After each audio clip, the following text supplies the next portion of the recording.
Hello, everybody. This is I did a little bit of a streamlining of this particular chapter, so I'm going to do a little. This is a re-upload actually of this particular chapter of Unit 7. But welcome back, everybody. Welcome, welcome, welcome. So this is Chapter 11. Geez, this is a long unit. Am I right? I don't know. It is a long unit, yes. But it is an important one. It is very much defining a lot of the trends we will see in the later 20th century. It's going to kind of be the context for that. That's why it's so long, because it really does bleed in nicely to what we will talk about in Unit 8 and 9, especially. All right, so bell work on the screen. What do you already know about the Second World War? And if you don't know anything, well, I'm sure you know something, but if you don't know anything, say you're happy to learn. I don't know. All right, so let's go ahead and get started today. Yes, this is World War II. This is a very famous image from the Second World War. This is depicting American troops on D-Day. D-Day is an event we'll talk about in a second, but it is a example of kind of new wartime strategies being developed in the Second World War, amphibious landing. So lesson objective is going to ask you to pay attention to how the different sides in World War II conducted the Second World War. So pay attention to when I talk about German war strategy. That's what you should talk about. Pay attention to when I talk about the Allies' war strategy. Same thing with Japan as well. And war strategy is not just sending troops this way and that way, but also how they're conducting the war at home as well. Total war. Awesome. So before we get started, I do want to talk about kind of how we see differences between the First and Second World War. This is something that is on your exam for my class anyway. So what are some differences between World War II and the First World War? Well, I kind of want to sum all of this up by saying basically all of the things you saw in World War I are going to happen. It's just they're going to be increased. They're going to be turned up to 11, chapter 11. All right. So let's look at some differences between the world wars. So in terms of military strategy, in terms of conducting troops, in terms of conducting individual troops, let's take, well, not individual troops, but in terms of conducting militaries, let's take a look at what is different about both world wars. Well, for one thing, we do see that while World War I will introduce new military technologies, things like tanks and airplanes, these things are going to be greatly improved upon in the Second World War. And we do see that World War II is largely going to rely on these motorized forms of military technology.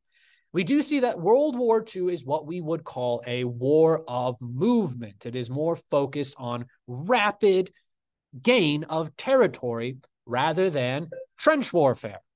World War I, remember, was largely defined by defensive fighting, meaning trench warfare.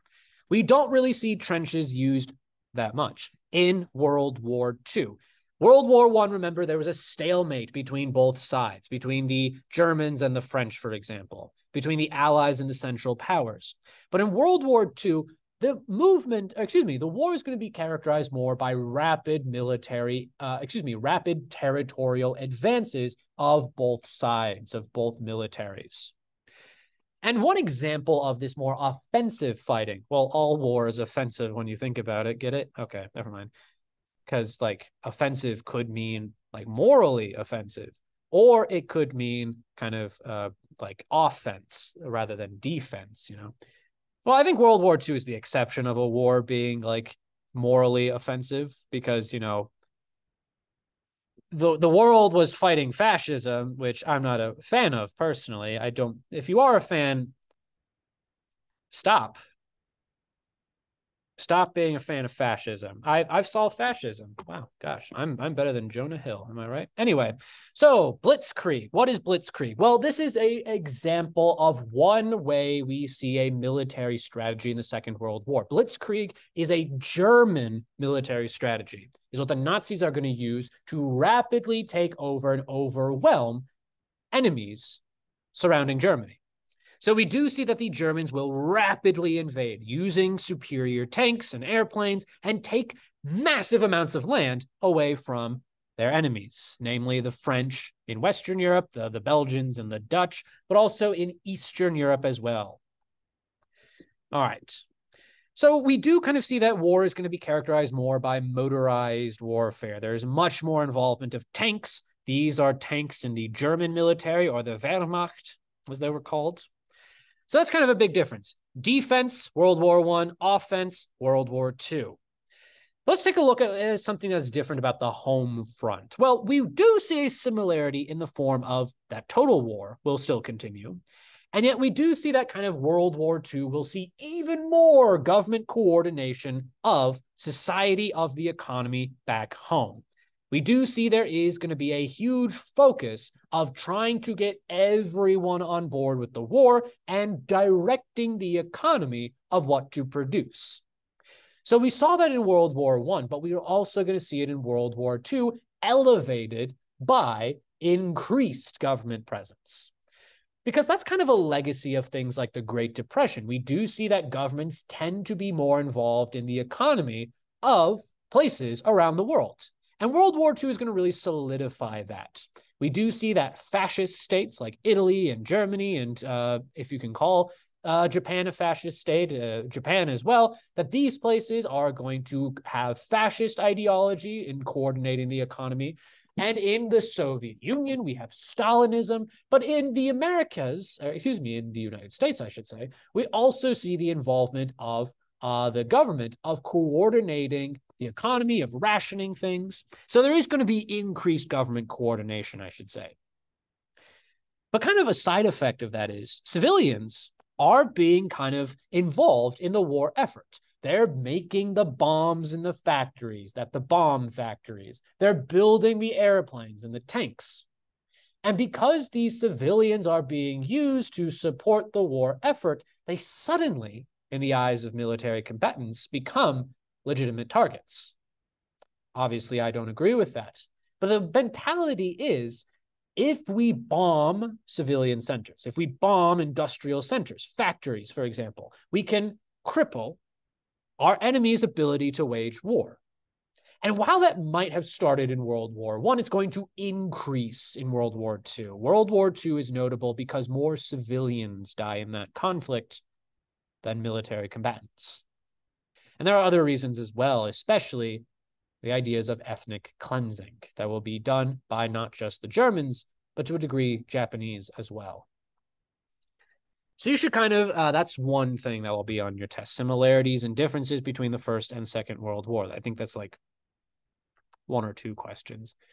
So here's a graph right here. Just look at that, if you will. Let's take a look at some changes in terms of military technology. Well, on the one hand, we do see that already existing military technology will be greatly improved, meaning it will be rapidly improved upon. So while the First World War introduced tanks and airplanes, World War II is going to greatly improve their capabilities and more rapid production of them. The war is mostly dependent on tanks and planes. So we do see that there will be great improvements in tank and airplane technology. We see the development of more modern air forces. The German example is the Luftwaffe. The British example is the RAF, the Royal Air Force. And the Americans eventually make the Air Force after the war, the one that you might be more familiar with. I also see the war does lead to rapid development of technology as well. That's generally true in world history. War tends to bring out military technology and other technological advances. And in a way, that's kind of an unfortunate continuity in world history, but we do see some positive new technologies being developed that were designed to assist the war effort, but will be used in peacetime as well. For example, radar is going to be largely developed during World War II. The character, too. Anyway, so radar is going to, of course, be, you all know what radar is. It's, early detection of airplanes and ships. Sonar, I guess, is the equivalent of that. But we also see, to support this radar, we see the development of more modern computers, not the kind of, desktops or personal laptops we might be familiar with, but rapid advancements in what will eventually become computer technology can be traced back to the Second World War. But we also do see that there will be improvements in bombs, especially in terms of these bombs being used against civilian areas. Incendiary bombs are going to be one of the biggest killers during World War II. These are bombs that quickly set things on fire, basically.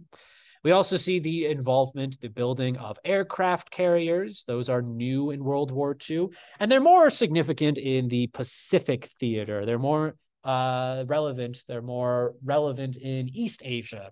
Kind of, they do allow, they're huge naval. You know what an aircraft carrier is. All right. But probably one of the biggest advancements as a result of World War II, and the most concerning, is going to be the development of rocket technology. Rockets developed by the Nazis, actually, and then those technologies being used eventually later by the Americans will be developed first during the Second World War. But we also see probably the most devastating military technology that comes out of World War II is atomic weapons, nuclear weapons. The atom bomb is going to be first developed during the Second World War. Thankfully, it's only, well, not thankfully, because obviously it was used, but in terms of wider history, it wasn't used again, crossing my fingers, is the atomic bomb. The atomic bomb has only been used twice against civilians, and that was at the end of World War II. And we'll talk about that more later, actually. But in terms of more positive developments, we do kind of see the development of new medicine as well. We see the development of penicillin, for example. Penicillin is very important in treating infections. If you've ever had an injury, you probably took penicillin at some point in your life. But also blood transfusions also become a thing as a result of the Second World War. How do we support our critically wounded? We've got new medicine to support them, and we have the ability to transfuse blood from people. So you should be able to identify differences between the First and Second World Wars. All right. So I'm going to list a bunch of dates, and you don't need to memorize them, but I put them there just to illustrate how rapid World War II is compared to World War I. So let's take a look at kind of the war. And what I want you to focus on, actually, is how Germany in specific is going to what's their military strategy? What's their goals out of all of this? Well, Germany, as you might remember from last presentation, invades Poland in 1939. Poland is allied with Germany and France, or not Germany and France, Britain and France, and that brings them into the war. But we do see eventually that this war is going to lead to Germany expanding and taking over places like France, for example. So what's the war strategy? Well, the end goal for the Nazis is to invade the Soviet Union. And we'll talk about why that is in just a second. But at first, they're not at war with the Soviets. The Soviets actually helped the Germans invade Poland back in the 1930s. So there wasn't an idea that they would actually be at war. Germany has the goal of eventually taking it over. But at first, they're going to have to respond to places like France, get them out of the war first. So generally, the kind of war strategy is invade France, invade Great Britain, kick them out of the war, and then turn all of our attention against the Soviet Union. And in order to accomplish this goal, the Germans are going to develop this concept known as Blitzkrieg, or lightning war in German. Basically, Blitzkrieg is the idea of overwhelming an enemy with rapid military advancement, using support, using military technology, using superior military technology to greatly overrun your enemy, quickly invade and take over a society. But we also see that the Germans are going to accomplish their war goals at home, in a way, by having a redirection of the economy. A lot of German businesses, German companies you might know and recognize, places like Volkswagen, Mercedes-Benz, IG Farben, are going to be tasked by the government of producing military technology. And the workers they force are mostly slave workers. Concentration camps could be places of extermination, But in terms of supporting the war effort, there was also the use of slave labor. Imprisoned inmates would be used to produce shells, for example, for cannons, for artillery pieces. But also we do see that one of the kind of things that will happen with the persecution, the rounding up of Jews and other ethnic minorities, is taking their clothing, taking their boots, taking their physical possessions, and paying for the war, of conducting the war. So you don't need to know these specific events, but I am going to talk about them just to show how rapid the war is. Well, September 1939, Germany invades Poland. France and Great Britain declare war. And in order to take out France, Germany is going to quickly invade Western Europe. It's going to invade Belgium and the Netherlands and Denmark and Norway, and it's going to take over France in a matter of months. So by May of 1940, the Axis powers, Germany and Italy, are going to control much of Western Europe, but also France's colonies. Remember, France had a lot of colonies in North Africa, in Algeria, in Tunisia, in Morocco. These places are also going to become Nazi, or I should say, Axis possessions. So essentially, after France falls by 1940, the only power that is in the war is Great Britain. It's basically Great Britain versus the Nazis and the Italians. And Great Britain is going to be kind of next on Hitler's radar.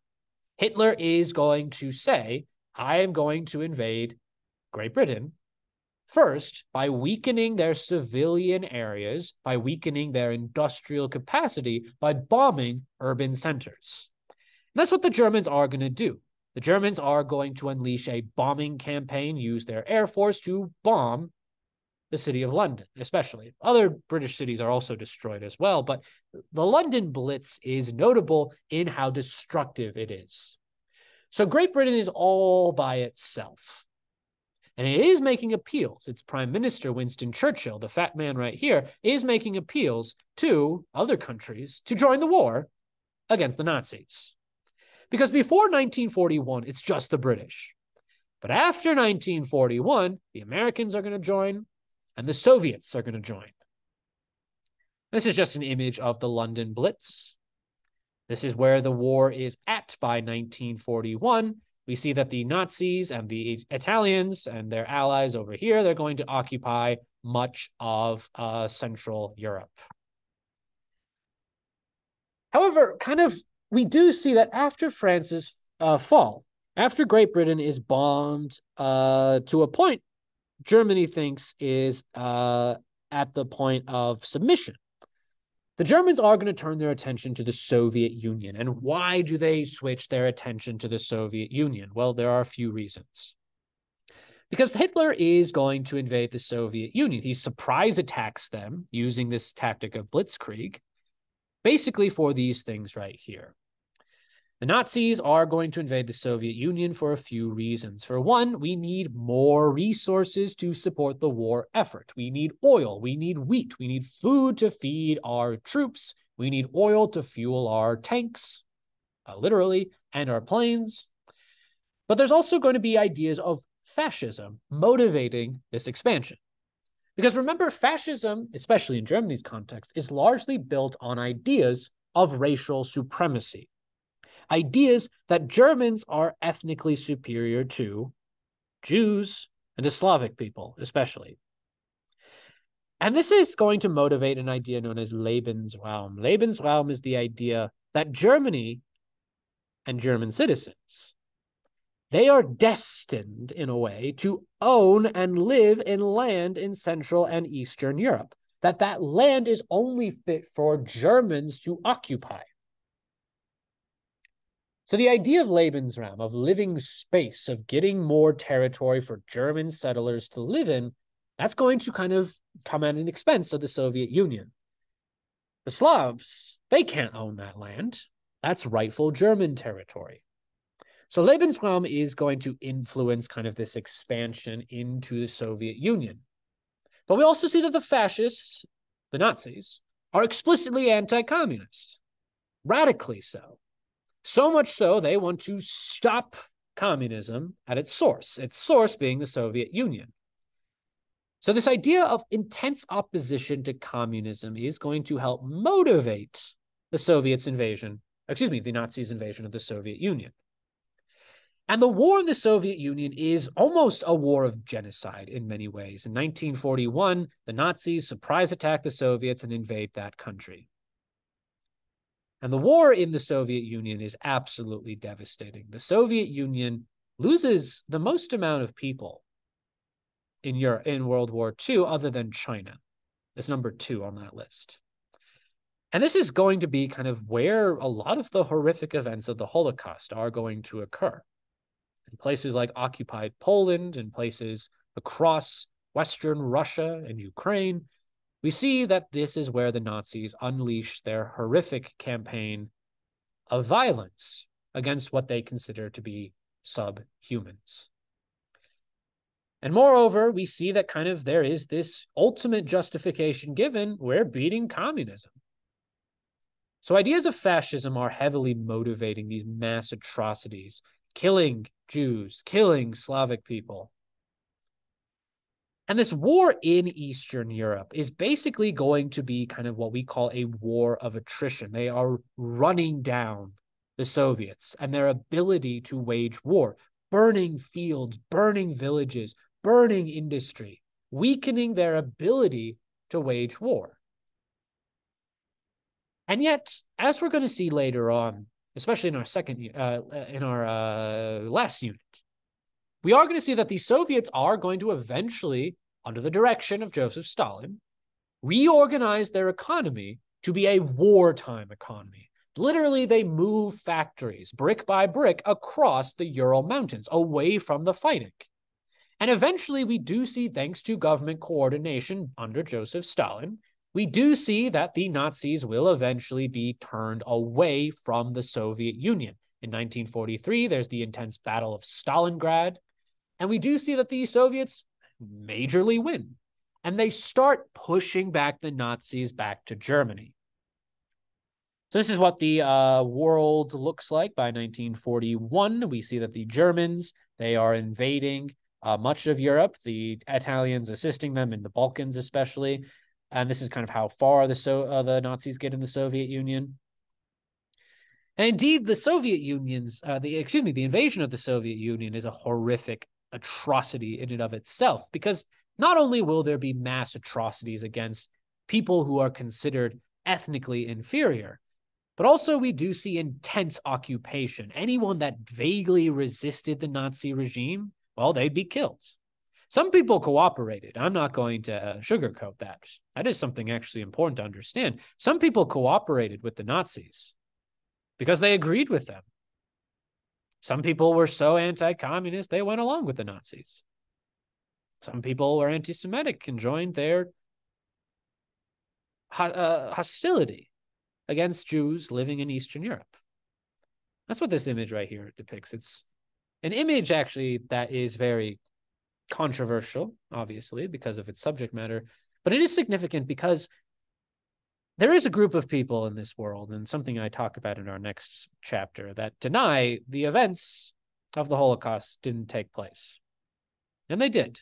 It is one of the most documented events in world history. And this photo right here, very one example of that. Mass graves being dug, this terrible war being waged against Soviet citizens, and indeed humanity. So you should definitely be able to identify motivations for the German invasion of the Soviet Union and how Germany is conducting this war, not just in the Soviet Union, but in Western Europe as well. What's that one word? It starts with a B the Germans will use in Western Europe. So let's turn our attention over to Asia, actually. In our last chapter, we talked about how the war started in East Asia, how Japan took over China and conducted a very brutal war in that country.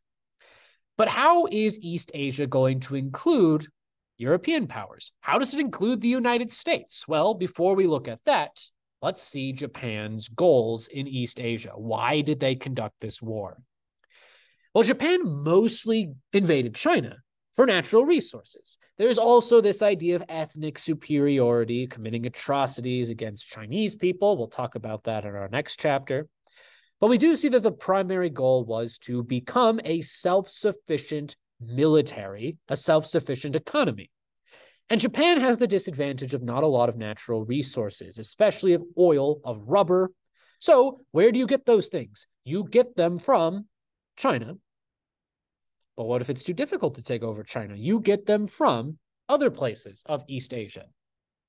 And why is Japan going to need more resources by the early 1940s? Well, mostly because the war in China is stalling, but also because the world is realizing that Japan's atrocities in China are horrific and cannot be condoned. So we do actually see that the US, for example, is going to limit oil shipments to Japan. And this is kind of inflaming tensions between both the Japanese and the Americans. Both were already kind of competitors for influence over the Pacific Ocean, but now this is going to increase hostility towards the Americans by the Japanese. But there's also going to be kind of this idea of trying to make East Asia for Japan by kicking out Western powers, the Europeans and the Americans. And really in 1941, the Japanese are going to unleash their invasion of much of Southeast Asia. For example, we see the invasion of British and French colonies, French Indochina, that's Vietnam, Cambodia, and Laos, that's taken over by the Japanese. The Dutch, they have Indonesia taken from them. The Philippines is taken from the Americans. The British, they have Myanmar, Burma. They have Singapore. Those are taken away from them. But we also see an event in December of 1941 that will directly bring the Americans into this conflict. At the same time of all of these invasions of colonial possessions, we are going to see the attack on Pearl Harbor in 1941, a day which will live in infamy, according to FDR, the President of the United States. Japan is going to try and cripple, I shouldn't say that word, they're going to try and weaken the American Navy by blowing up their base at Pearl Harbor in Hawaii.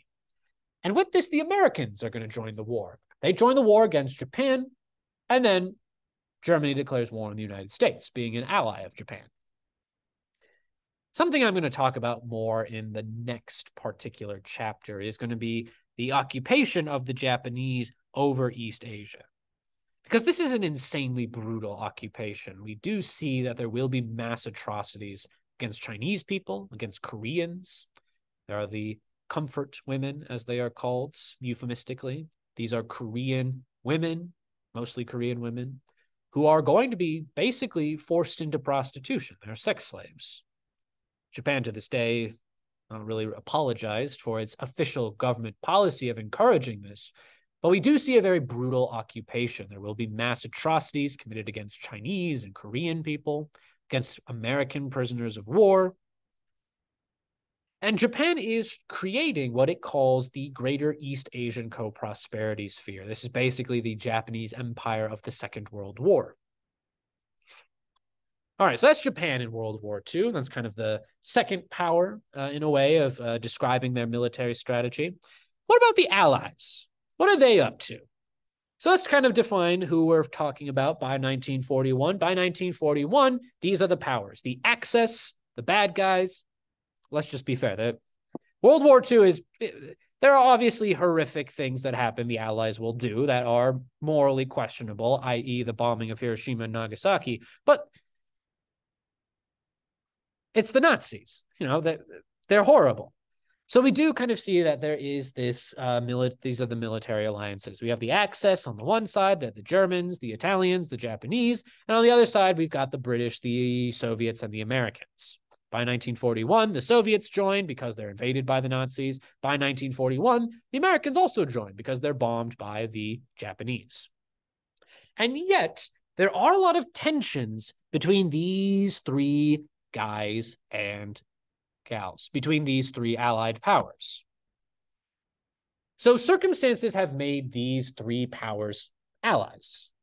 And yet there is a lot of mistrust between the three allies, especially between Great Britain the United States, against the Soviets. The British and Americans are kind of friends, but they're very mistrustful of the communists, as we're going to see. These are the leaders, just to provide names to all of this. We've got FDR, Franklin D. Roosevelt, the president of the United States, the New Deal guy from the Great Depression video. We've got Winston Churchill, the prime minister of Great Britain, and Joseph Stalin, who is the premier, the Soviet leader of the Soviet Union, of the USSR. But while these three guys have a common enemy, they do have a lot of tensions between the three of them, and there are three you would need to know. For one thing, there is an economic disagreement between these three powers. The Soviets are communist. The Americans and the British are capitalist. So there is already kind of a mistrust between both sides. There is already tensions between the Americans and the Soviets, for example. Both have different economic systems, and both are intensely opposed to those economic systems. But we also see that the Soviets are kind of resentful of the Allies because of the slowness to alleviate the Soviets in their fight against the Nazis. The Nazis are combating the Soviets with all of their forces. And the Americans and the British are slow to open up a second front to distract the Germans so that maybe they will send less troops against the Soviets. So the Americans are kind of stalling. The Soviets are demanding more rapid invasion by the Americans and the British against the Germans. They want the British and the Americans to open up a second front, to invade France, actually. But we also see that during the war, there are also kind of lingering tensions about what the world should look like after the war is over. Will we have more influence of communism or capitalism after the war is over? So there is going to be a disagreement over what the future of Europe will look like. The British and Americans believe that we should restore capitalist democracies to Europe, whereas the Soviets, they want to create kind of a buffer zone. They want Eastern Europe to be communist, independent communist countries in order to buffer the Soviets against capitalist nations. There's also a little bit of a tiffle, a little bit of a tensions between the Americans and the British. The Americans, they want an end to imperialism. And the British, they're going to say, nah, we need India. We need Africa. We'll look at how well they do that after the war later.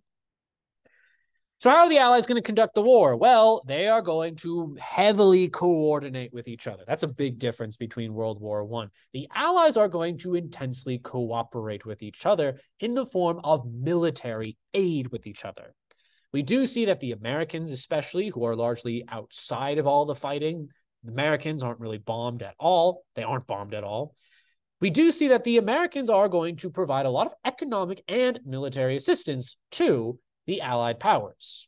They are going to provide a lot of economic aid, of direct cash, basically, to the British and the Soviets. They're going to supply them with tanks and airplanes. A lot of military supplies are given out.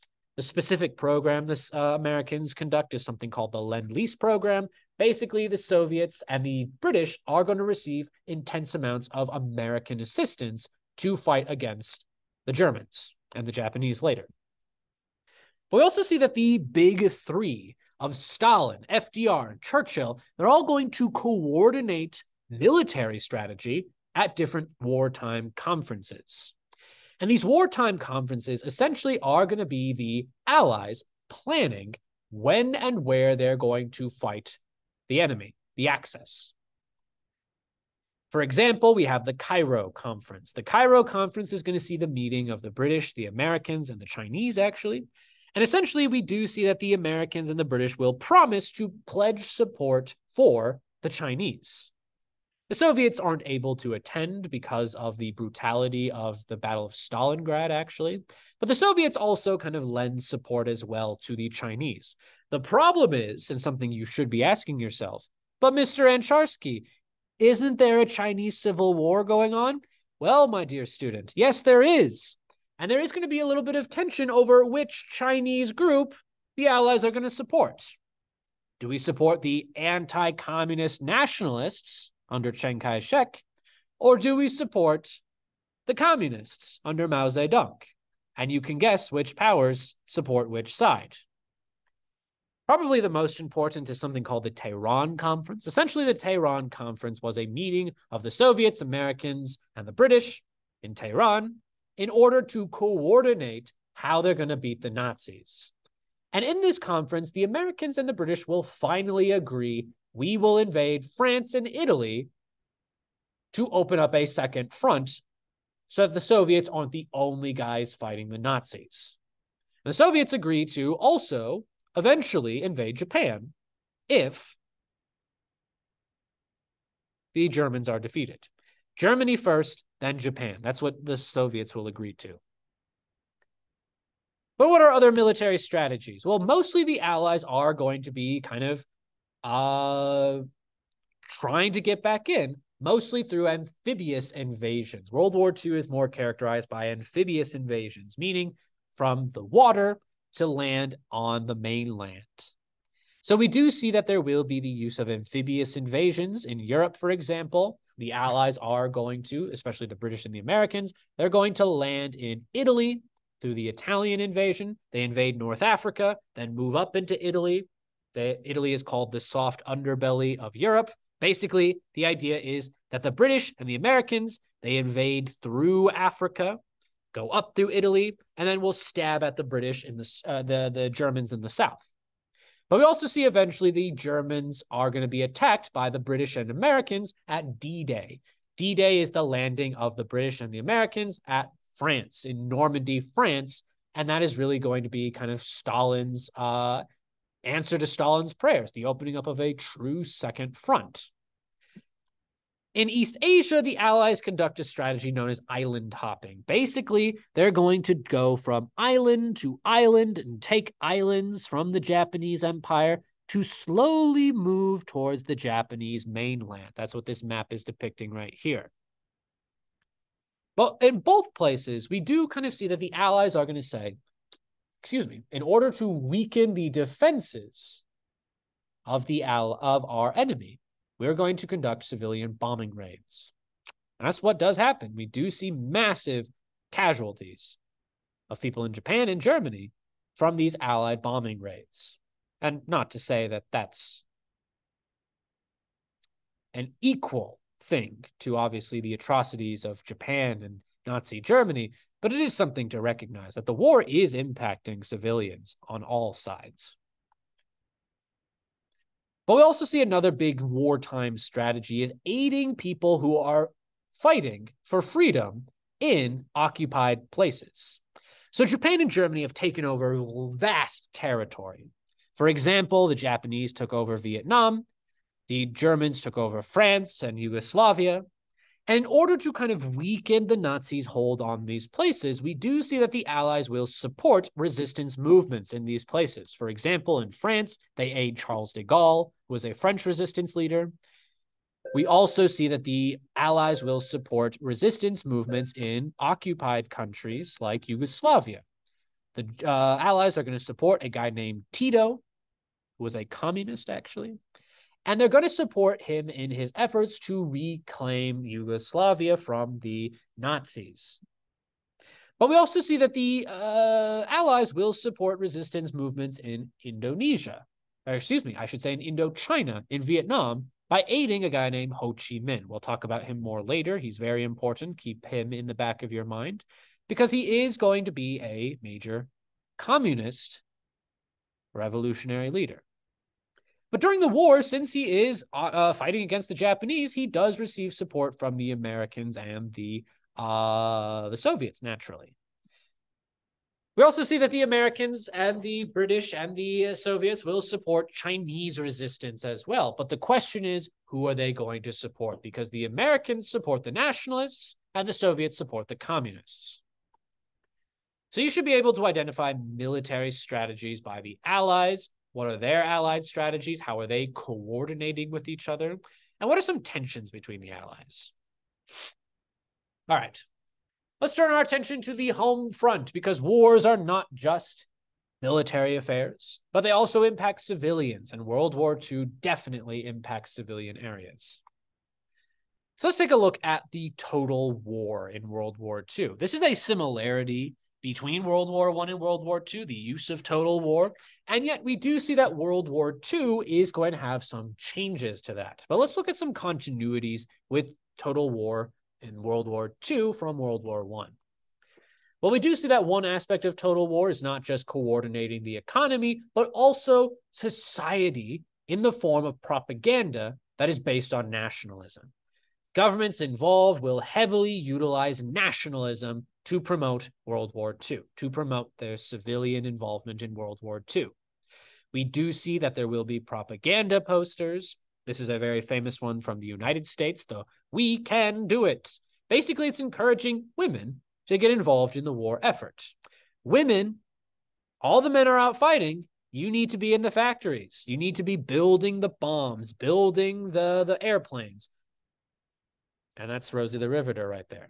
But this is an example of a Japanese nationalist propaganda, and it's trying to encourage actually people in occupied areas to support the Japanese regime.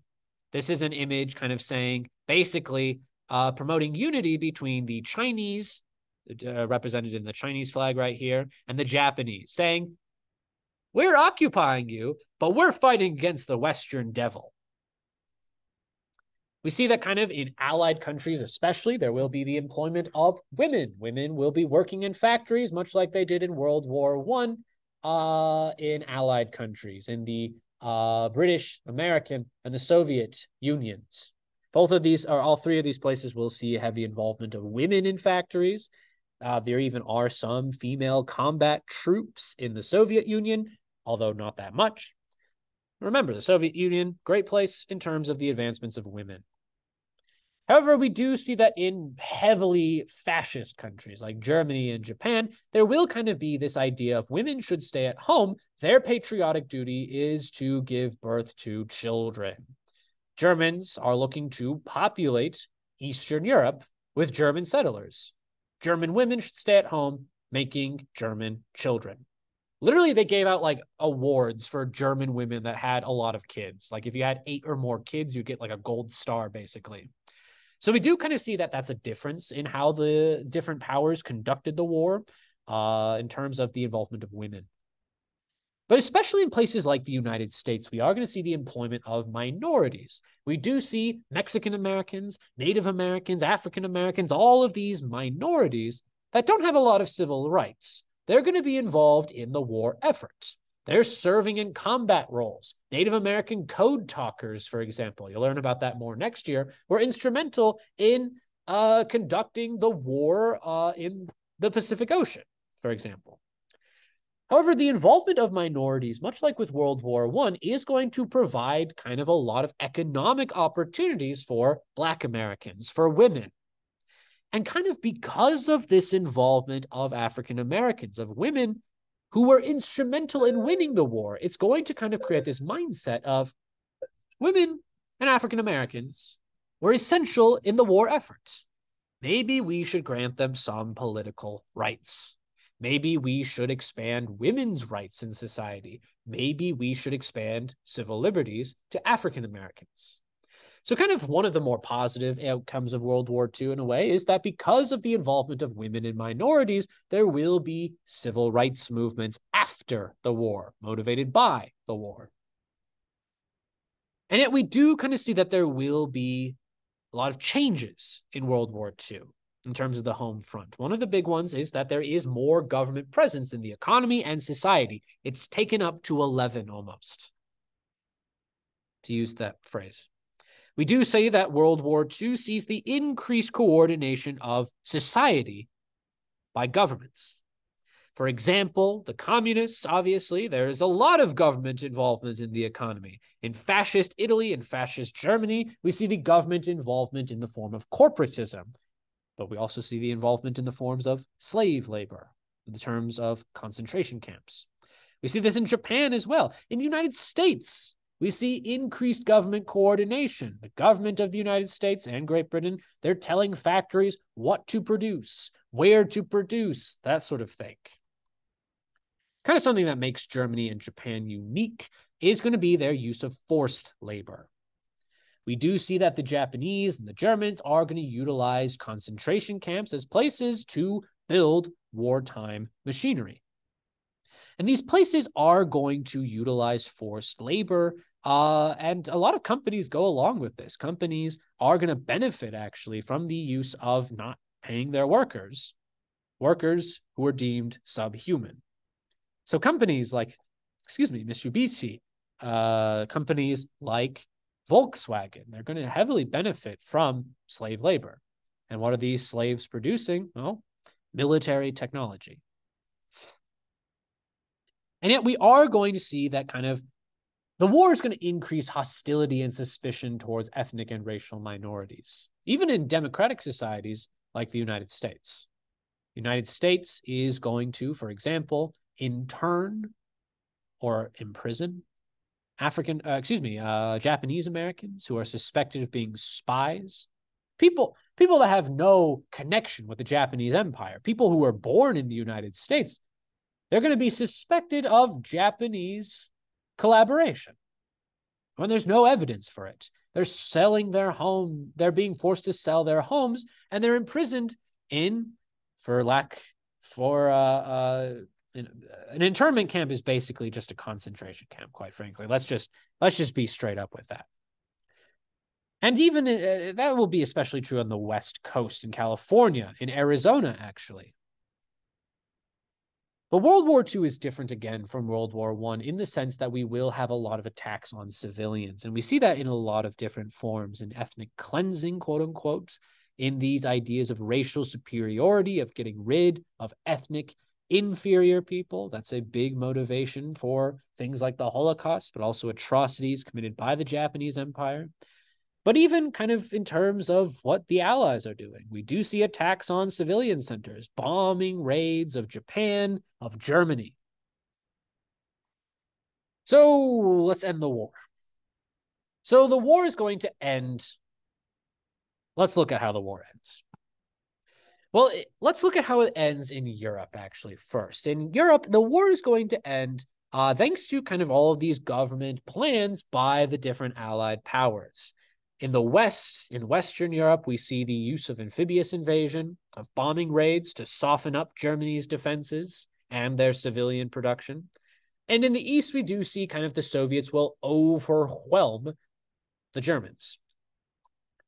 So in Western Europe, we see that kind of the end of the war will come as a result of the amphibious invasion known as D-Day. D-Day is going to see American and British troops land in northern France.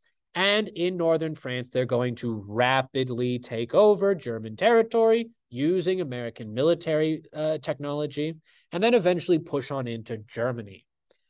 The last kind of chance Germany had of pushing back this invasion is at the Battle of the Bulge, but guess what? The Americans win. Hooray, hooray. And we do see that the Americans and British are slowly creeping towards Germany. And in the East, it's the Soviets that get there first, actually, that get to Germany first. By 1943, the Soviets are starting to push back the Germans towards Germany. And eventually, the Soviets reach the city of Berlin. They liberate it. They free it from the Nazis. Hitler eventually is going to, he dies. He commits suicide. He commits suicide. And shortly after that, we do see that the Soviets are going to invade Berlin. And guess what? The Nazis surrender shortly after. One thing I want to kind of bring your attention to is that the war in Europe was not won solely by the Americans. The Americans had to realize that the Soviets invaded and occupied Eastern Europe, and that the Soviets would be a major influence in what post-war Europe would look like. And America doesn't want that to happen with Japan. So they're going to try and force the Japanese to surrender, not to the Allies in general, but to the Americans specifically. So let's take a look at kind of what's going to end the war in East Asia, because it's very controversial what exactly ended the war and how the war ended. Well, Japan is going to be a intensely nationalist society. We've already kind of seen this throughout this unit. This idea of intense nationalism, of loyalty to the emperor, is going to be a major part of Japanese civilian and military culture. Japan refuses to surrender, despite the horrific nature of the war. We do see that kind of in order to soften up the Japanese, in order to quicken their peace, we do see that there will be an intense firebombing campaign that destroys civilian centers, destroys places like Tokyo. And it is a horrific, devastating firebombing campaign the Americans unleash. And it's especially horrifying because a lot of Japanese urban centers outside of the more industrial areas are largely wooden residential places. And using things like incendiary bombs, these wooden houses go up in flames like that. And despite this horrific event, despite these horrific bombings, we do see that the Japanese are still very much stuck to trying to win the war. Because while island hopping worked at the beginning, as the Allies get closer and closer to Japan, island hopping is stalling. And we see that best expressed in how fiercely the Japanese are going to hold on to their territory. For example, at the Battle of Iwo Jima and Okinawa, two separate battles, the Japanese fight to the last man. They would rather die than surrender. And this is going to kind of lead to a change in Allied strategy. We need to make this war so horrific to force the Allies to support the Japanese to surrender to the Allies. The Japanese are also going to engage in this kind of almost death-like cult, or not cult, I shouldn't phrase it like that. We do kind of see this mentality form of, I'd rather die than surrender. And one example of that is not just the fierce Japanese resistance at Iwo Jima and Okinawa, but also in terms of the kamikaze pilots. These are pilots that would crash into American ships and killing themselves intentionally. And the Allies are especially thinking, what would happen if we invaded the mainland? Would civilians be used against us? That's kind of the more charitable interpretation of what is going to motivate the use of atomic weapons. Because in 1945, the Americans have been developing nuclear weapons through something called the Manhattan Project. The Manhattan Project was being developed throughout the war, basically designed to bomb or to develop an atomic weapon. German scientists were used, German scientists who were mostly Jewish, actually, fleeing the war, fleeing the Holocaust, guys like Einstein, for example. And the war is a very brutal one. And in order to end the war quicker in the Americans' mind, there is going to be the use of the atomic weapon, the atom bomb. The atom bomb has only been used twice on civilians. And the twice involvement was in the Second World War. Cities of Hiroshima and Nagasaki are both bombed using this new military technology. The atom bomb is going to devastate thousands of lives, killing thousands. Americans killed thousands of civilians.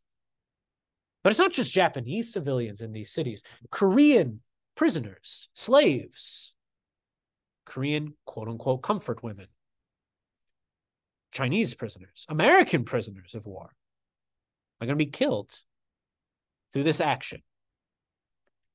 And not just will thousands die immediately, but thousands more even after the war, dying of radiation sickness. It's an awful, awful atrocity of the Second World War, the bombings of Hiroshima and Nagasaki. It did force the war to an end. But there's a bit of controversy over, was this necessary? Because on the one hand, you could say it was necessary. It could say it brought Japan out of the war. It ended the war in East Asia because Japan wouldn't surrender. But on the other hand, Americans, I should say, the Japanese, There is some historic evidence that the Japanese were conducting terms for surrender. However, in a way, you could say that the reason why the Americans chose to ignore these terms of surrender was to prevent the Soviets from invading, of forcing Japan to surrender now, so the Soviet Union wouldn't be involved in setting up post-war Japan. So was the death of thousands of people something that can be justified? Well, that's a hard question to answer. That's kind of why history is important in a way, because history is a very controversial subject. It matters to this day, obviously, because the death of those people is a very horrific event in Japanese historical memory. It's a horrific event in considering the fact that this is the first time nuclear weapons were used. Nuclear weapons are going to rapidly increase after the war, during the Cold War, as we will see later. These images are very hard to look at, but they are very important, I feel, because there are people that say the bombings were necessary, but the human cost is something that must be considered. Literally, people's clothes were burned onto their skin. People's shadows were burned into the wall. That's how intense the energy was from the nuclear bombings. Millions suffered because of the bombs. Thousands died immediately, but thousands more dying of things like radiation sickness, dying from lack of proper supplies being given.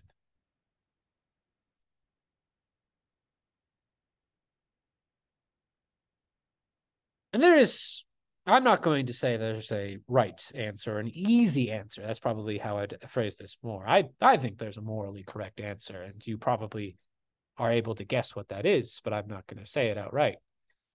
But was this necessary? Was this moral? Is the death of thousands of people potentially justified if it saves millions? I don't know. It's a tough question. And World War II is not an easy topic to talk about because of its massive implications for the future. And we're going to look at that more in just and that's what we're going to look at now, actually. So let's see some of the impacts of the Second World War. Well, probably one of the most striking is going to be the sheer amount of people involved and who die because of the Second World War. 3% of the world's population dies as a result of the Second World War, most of them coming from China and the Soviet Union, and most of those people being civilians. 2/3 of the people who die in World War II are civilians. We see this not just through the actions of military campaigns that designed to destroy and weaken the capacity to wage war, but also because of mass atrocities. The Holocaust is happening at the same time as World War II, and it ramps up because of World War II. The slow end of the Nazi Third Reich will accelerate the conflict, will accelerate, I should say, the Holocaust. And that's what we're going to look at next chapter. But we also see mass atrocities committed against people in East Asia, against people in Korea, against people in China. But a more positive, I would say, kind of result of this is that the horrific nature of World War II, especially the use of race and social Darwinism to justify these mass atrocities, is that we do see that there will be movements to address racism. Something in the United States, for example, is people are realizing our ideas of racism, our ideas of social Darwinism, our ideas of ethnic superiority led to this.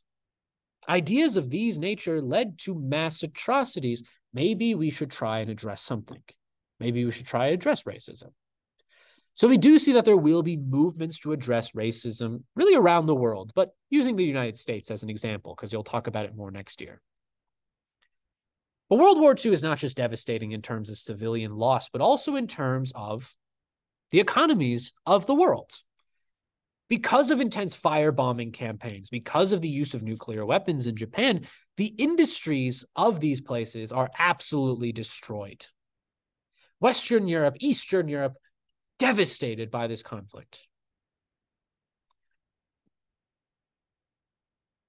And yet, something that's going to kind of come out of this devastation is that we do start to see the weakening of Western Europe's influence around the world. And this is important and significant because of the intense need to rebuild the domestic economies of Europe, suddenly it's too expensive to have overseas colonies. And we are going to see that World War II, one of its biggest significances, probably the biggest significance in terms of African and Asian history, is that it is going to lead to the end of colonization. We are going to see that European countries will eventually realize, as we'll talk about more next unit, that it's just too costly to maintain an empire. We should just give them their freedom. There will be a bit more, there's more complicated things. There are wars for independence, as we'll see later. But eventually, Europe is going to acquiesce. They're going to agree independence. So we do kind of see the decline of European global influence, and instead we're seeing the rise of American influence. The Americans were not really impacted by the war. Sure, thousands dead, military. But in terms of the home front, there was no bombing.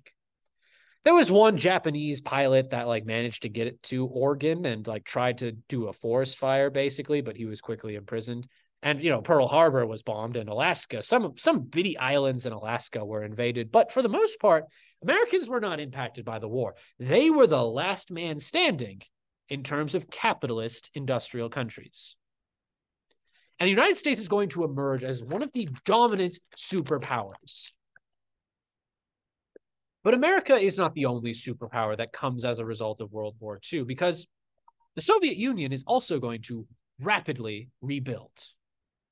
Remember, Joseph Stalin and the ideas of Stalinism are going to motivate rapid industrialization before the war, and it's going to lead to recovery after the war. And there are two big powers emerging.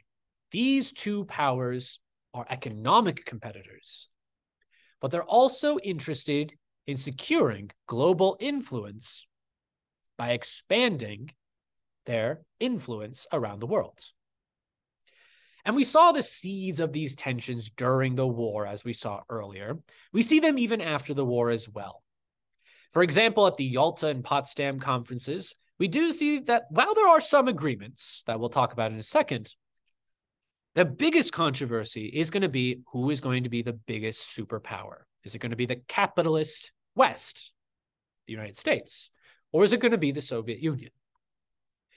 The Yalta and Potsdam conferences, there are some minor differences between the two, but you wouldn't need to know them for this class. The things that the Allies agree upon are these. They agree to make the United Nations, so a new international body of peacekeeping, but they also agree to divide Germany into 4 zones. And these 4 zones would see military occupation to transition Germany away from Nazi rule, denazification. Basically, the Americans, they set up in the South down here, basically they're in charge of transitioning Germany away from fascism towards not fascism. In the case of Germany, in the case of the United States and West Germany, capitalism, but in the case of East Germany, communism. Because while the Allies could agree on a few things, even after the war, they disagreed, and what will ultimately break them apart, over what Europe will look like after the war. Will we have free elections in Eastern Europe? Will Eastern Europe have the ability to decide for itself, communist or capitalist? Will the Soviets leave their troops there? And at the end of the day, the Soviets do remain. They want to create a buffer zone between them and the Western Europeans. And this is ultimately what will start the Cold War. And we'll talk about what the Cold War is and what events lead up to it more specifically next chapter. So keep these in the back of your mind. But one of the biggest consequences of World War II is decolonization and the Cold War. And one example of how we start to see competition between both the United States and the Soviet Union is the outcome of the Chinese Civil War. Because the Chinese Civil War is going to end as soon as the Japanese are defeated. The nationalists and the communists, they buddied up to beat the Japanese. Now they're going to resume killing each other. And in this conflict, we are going to see that the Soviets especially are interested in seeing that the communists win. The Soviets do supply a lot of support for the Communist Party, and guess what? Under the leadership of Mao Zedong, the communists win. Communists are going to win the Chinese Civil War in 1949. They're going to kick the nationalists, the capitalists, to Taiwan. And they're going to create what is called the Republic of China. The Taiwanese government is going to create what is called the Republic of China. They basically are going to say, we're a government in exile. We rule over Taiwan, but we believe that we own mainland China as well. But in mainland China, there is going to be the declaration of the People's Republic, or the Communist Government of China. And we'll talk about this more later because it's a very important event. So you should be able to identify new tensions emerging after World War II. The biggest one, the Cold War, but also the Chinese Civil War continues. All right. So that was a lot of information, I know. Hope you have a good day. Let me know if you have any questions. Try and stick to those review questions. Those would be the most helpful to synthesize this information. All right. Thank you. Have a good day. And